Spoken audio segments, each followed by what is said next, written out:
De disciplines diverses disponibles. On ne veut pas que les doctorants n'en fassent trop non plus. On ne veut pas que les doctorants se transforment en animateurs qui, toutes les semaines, devraient faire une demi-journée de vulgarisation. Non, ils ont aussi de la recherche à faire. Donc on ne peut pas proposer beaucoup. Par contre, effectivement, un rendez-vous récurrent, les deux sont intéressants. Hein. C'est un peu la différence entre expérimentarium, où il y a des rendez-vous assez récurrents, mais quand même pas dans la... On touche finalement pas tant de classes que ça. Il y a des classes sur Dijon qui ne sont jamais venues à l'expérimentarium. Il y a des gens sur Dijon qui ne connaissent pas du tout l'expérimentarium, on ne les touche pas. Et on n'arrivera jamais à les toucher. Mais on a deux logiques. On a la logique, quand même, avoir régulièrement des rencontres comme ça, sans mettre en place énormément de communication, etc., plutôt sur rendez-vous. Et puis, une autre logique complètement différente, c'est une soirée, la nuit des chercheurs. Et en fait, nous, on se rend compte que finalement, certaines études, à Baudouin-Jourdan, à l'un des premiers, il n'y a pas tant de demandes que ça du public pour aller voir de la science. Moi, des fois, je vois dans les... Enfin, là, je parle de la France. Je vois dans les villages, il y a des fêtes, on dit juste qu'on va mettre des frites et il n'y a aucune proposition à part juste c'est la fête du village et il y a 10 000 personnes. Et nous, on essaye de mettre des scénographes, d'avoir des gens, de travailler avant, et puis la nuit des chercheurs, on a commencé parce que des soirées scientifiques comme ça faisait 7 personnes sur les campus. 7 qui n'étaient pas les collègues, etc. Donc on est passé à 300 parce qu'on a changé, on a dit on va mettre des ATS et des saucisses. C'est véridique, on a dit ça. Et puis après, on a commencé, on a fait la nuit des chercheurs, on arrive à 3000 personnes. Mais il y a 12 ans d'expérience. Il n'y a pas tant de demandes non plus, il n'y a pas tant d'offres parce qu'on ne veut pas que les chercheurs se transforment trop. On aimerait qu'il y ait plus de médiateurs. C'est vrai qu'on n'est pas sur... on ne veut pas forcément que tous les chercheurs vulgarisent non plus, parce qu'il y en a qui n'ont pas envie, donc ils n'ont pas envie de forcer quelqu'un à être enthousiaste auprès d'un public. On peut aider un peu, dire essaye. Voilà, donc je ne sais pas si je réponds. Je pense que les deux logiques sont... Parfaitement, c'est une question d'offre et de demande, donc... Ouais. Merci.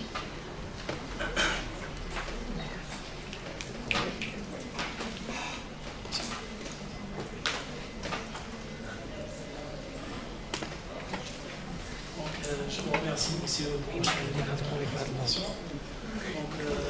Bonsoir tout le monde. Je m'appelle Abdali Bosta, je suis un doctorant à l'FST de BML. J'appartiens au laboratoire génie chimie et matériaux, génie chimie des procédés et matériaux appliqués. Moi, je vois l'intérêt de la vulgarisation scientifique. L'intérêt de cette vulgarisation. Donc, moi, j'ai eu une expérience avec ma mère. Donc, à chaque fois, j'ai essayé d'expliquer à ma mère ma thèse d'une façon ou d'une autre. Tu vois, mon prof m'a proposé un matériau. Donc, je travaille avec un matériau, mais malheureusement, je trouve un rendement assez faible.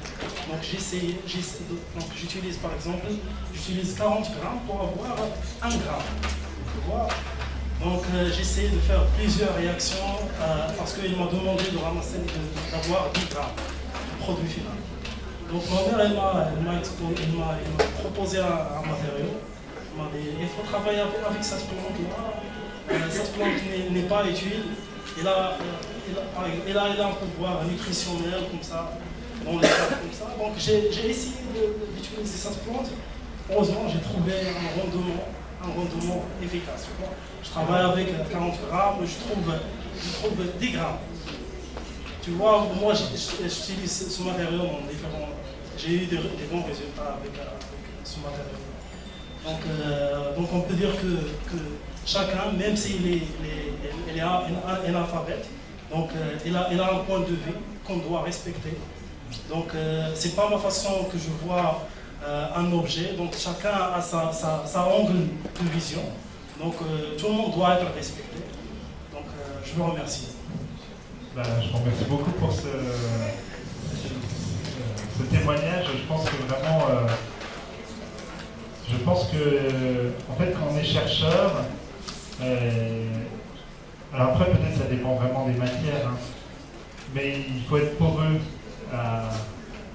c'est-à-dire à l'écoute de ce qu'on peut nous dire, et que c'est souvent, les historiens des sciences le disent, hein, c'est souvent dans des changements de cadre, des idées qui viennent d'ailleurs, qu'on transpose, qui amènent des grandes avancées. Moi j'étais surpris de voir des chercheurs qui mettaient de l'aloe vera sur des voitures, parce que finalement l'aloe vera avait une propriété assez intéressante sur des histoires de corrosion et tout. J'ai trouvé ça complètement. L'aloe vera c'est dans les publicités voilà, c'est pas surtout cosmétique et tout sur les voitures. Et ils ont dit bah oui, je sais pas si ça vient pas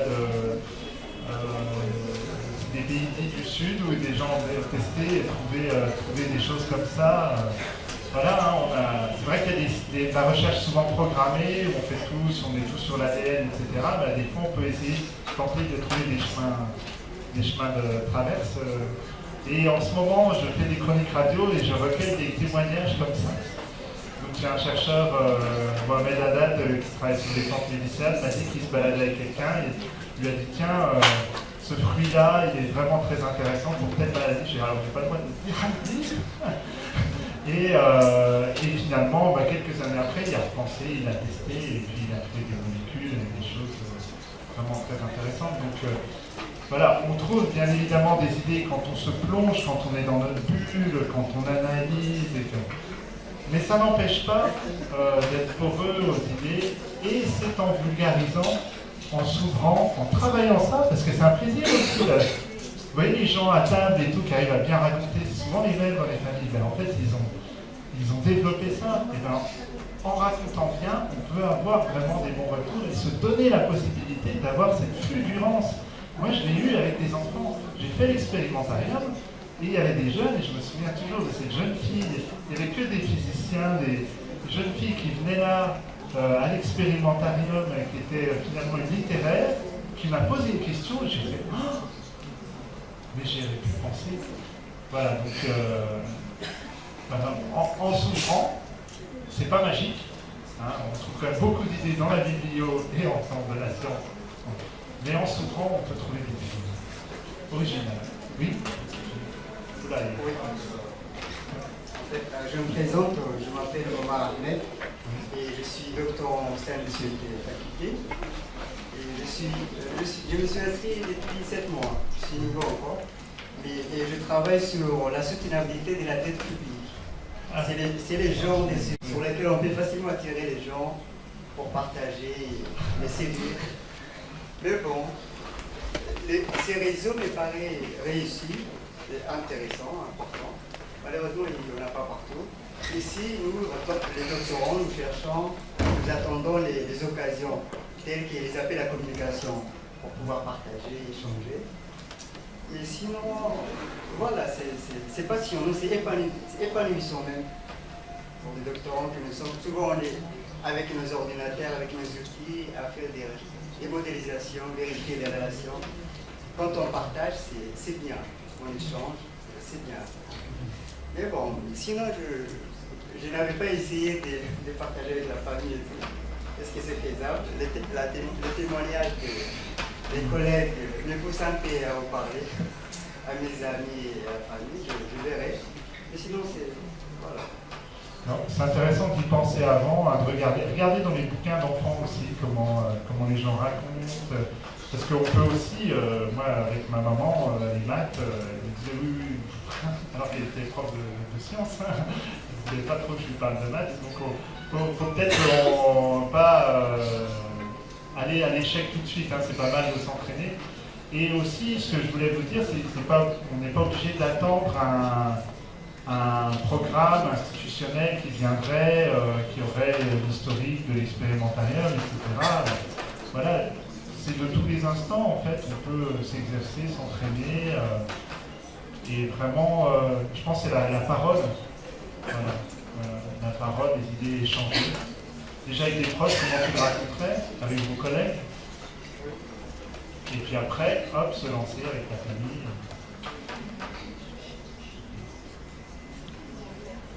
Je crois que c'est dans l'ordre. Professeur Léa Madin, je suis à l'Institut national d'informatique et d'analyse des systèmes.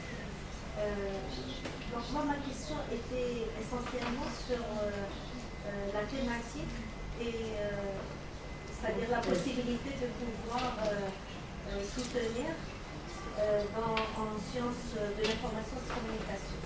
Donc chez nous, on a quand même c'est-à-dire des thématiques phares, mais il y a quand même un cloisonnement. Parce que là, je trouve que la thématique est transversale. Oui.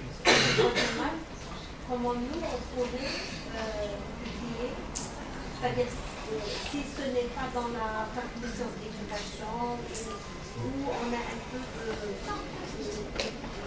thèse en communication, ou éventuellement à la faculté des lettres, où on fait également des études sociologiques. Donc, moi je trouve que c'est comme nous avons fait un effort sur la structuration de la recherche à constituer une masse critique, mais par champ disciplinaire qui reste quand même assez pointu, je dirais.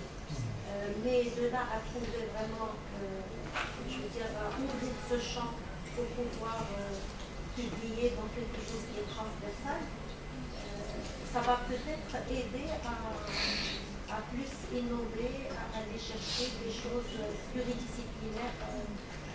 Je ne sais pas si vous voyez un peu de... Alors, bon, il y a deux choses, mais les sciences de l'information et de la communication sont une section thématique très définie, la 71e section. Chez nous, l'éthique, c'est essentiellement, bon, vous allez trouver plus de choses en informatique ou... Alors ça, oui, l'éthique, oui. Voilà. Alors nous, c'est plutôt infocode, oui, donc c'est plus la communication, pas forcément technologique. Alors, donc il existe des recherches et une section. Après, par exemple, mon rapporteur était en sciences de l'éducation, Olivier Laclermois. Moi, je venais d'une formation de mathématiques, donc il a fallu que je fasse mes preuves pour être... ça reste une thèse, donc il y a certains critères thématiques, etc. Mais c'est quand même dans une approche qui est quand même inspirée des philosophes sur l'épistémologie des sciences, sur la pluralité des sciences et sur le fait que maintenant, quand même, il y a des questionnements sur qu'est-ce qu'une discipline scientifique et que maintenant, on peut quand même voir les disciplines comme des moyens, comme utilisés dans des disciplines, utiliser dans une discipline ou dans une autre ce qu'on peut trouver qui nous permettent de répondre à la question qu'on se pose. C'est pas forcément se dire, rester dans... Le maître mot, c'est la pluridisciplinarité. Voilà, pluridisciplinarité. La thématique et la note, c'est que pour nous, les chaires de STS, sciences éthiques et société, oui, voilà, c'est on ça. va désigner des chercheurs de formation. Et voilà, et moi j'ai été, dernièrement, j'ai visité l'université de Cherbourg. J'ai trouvé extraordinaire. Je ne sais pas si vous avez vu la segmentation qu'ils ont fait de la recherche, avec six grands champs où tout le monde pouvait se retrouver. Uniquement 6. Et tous les chercheurs s'identifiaient dans un domaine précis. Et je trouve que c'est extraordinaire le fait de ne pas rester lié, confiné, à nous imposer des jurys forcément dans une spécialité donnée. Donc si on veut vraiment vulgariser la science, il faut ouvrir La réponse ici, puisqu'on parle du Maroc, puisqu'en France, il y a des solutions de charme, peut-être moins qu'ailleurs, effectivement, chez les pays anglo-saxons, c'est ouvert depuis très très longtemps, hein, c'est cher. Non, mais même là, c'est le découpage qu'ils ont fait, c'est-à-dire nous, on va le voir. Oui, oui. C'est-à-dire, nous, on vient de faire des structurations. Je trouve que cette structuration mérite encore d'être repensée dans le... Les centres de recherche déjà accueillis Voilà. dans le récit. Voilà. Après, effectivement, moi je pense que la difficulté, c'est un peu marocain, c'est dans la formation qu'on peut proposer à nos étudiants. Quel cursus, quel établissement. Ça va poser ce genre de problème. Mais les groupes de recherche peuvent se créer et vivre ensemble de manière transversale. Parce qu'on a besoin aussi de former. Mais avant d'arriver au stage de référence, ce serait pas en amont. C'est les parfaits que les disciplinaires, c'est ça. Donc, je trouve que c'est une... Je sais pas, peut-être que pour vous c'est naturel, mais en tout cas, moi, ça m'a beaucoup... J'ai failli dire que vous révéliez mes principaux états d'âme de chercheur en sciences de l'information et de la communication, c'est-à-dire où je me situe et par rapport même à mon jury. Moi, j'ai une approche qui vient des mathématiques, j'avais fait des statistiques, où je disais parfois à des gens en sciences humaines, mais comment tu prouves que tu ne pourrais pas dire l'inverse? Et c'est vrai que par rapport à une approche plus philosophique, il a fallu que je concilie les deux. Et c'est quand même, c'est très riche la pluridisciplinarité. Après, je trouve que c'est quand même intéressant, par exemple, quand on fait de la physique, on a quand même il y a une histoire de la discipline qui fait que, et un savoir-faire, je pense on apprend les forces, on apprend puis après on apprend, il y a une construction méthodologique qui vient d'une profondeur de la discipline qui est quand même très forte. Et en sciences de l'information et de la communication, c'est quand même parfois difficile parce qu'il y a moins de profondeur en fait historique. On a pêché, on a pris des choses un peu à droite à gauche, alors c'est riche, mais parfois on aimerait être plus rassuré sur nos fonds. Donc quand il y a un objet, moi j'avais envie de dire on fait feu de tout bois, mais ce qui est intéressant c'est d'où vient le bois. C'est-à-dire qu'on sache qu'on ne prenne pas, on ne fasse pas quelque chose de journalistique en disant je prends un mot-clé là, un mot-clé là, un mot-clé là. Ce que je vois beaucoup dans la vulgarisation scientifique, vous verrez beaucoup on peut participer à des colloques où des personnes participent et puis en fait il n'y a pas de. Ils n'ont pas lu les Public Understanding of Science ou des choses comme ça. Et du coup ça devient un défaut de la pluridisciplinarité. Mais là, c'est un projet qui est lié, travail, promotion des sciences publiques, un peu pour aller vers une formation en communication des sciences. Voilà, c'est comme ça la générale, au niveau d'un master. Donc voilà, moi, au niveau de quel établissement. La réponse, c'est l'échange d'experts. Voilà. Donc les responsables doivent prendre les dispositions pour la bonne procédure. Pour ne pas avoir forcément un attaché à un département, c'est ça. Une recherche. Il y a un exemple. Tu viens de Strasbourg. Oui. L'exemple de Strasbourg, il est édifiant, moi, je pense. Le master de la formation en communication des sciences, en tout cas, elle est dispensée par la faculté des lettres. Oui. Ça vient de Baudouin-Jourdan. Tout à fait. La chaire est vraiment toujours qui vient à Il y a 3 questions derrière. Donc j'ai vu. Les 3 dernières questions. C'est toujours pas grave. Vous prenez un peu du retard avant de commencer à poser les questions et après on termine à.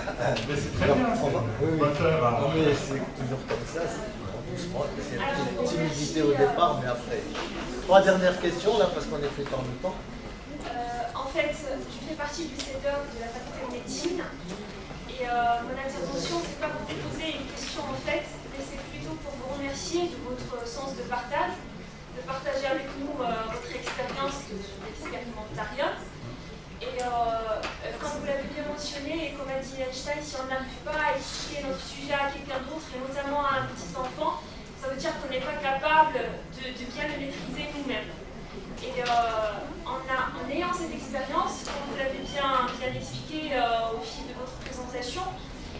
j'invite nos confrères ou bien nos doctorants à faire dans un premier temps un expérimentarium entre nous. Parce que déjà, nous, en étant, par exemple, si je parle de moi-même, moi je suis clinicienne, je m'y connais pas trop en matière de laboratoire alors que je fais un essai clinique. Donc j'ai toujours, ou bien j'ai besoin des confrères qui travaillent, qui maîtrisent mieux la paillasse que moi, des mathématiciens qui maîtrisent mieux les biostatistiques que moi pour enfin aboutir à un travail de recherche qui est valorisant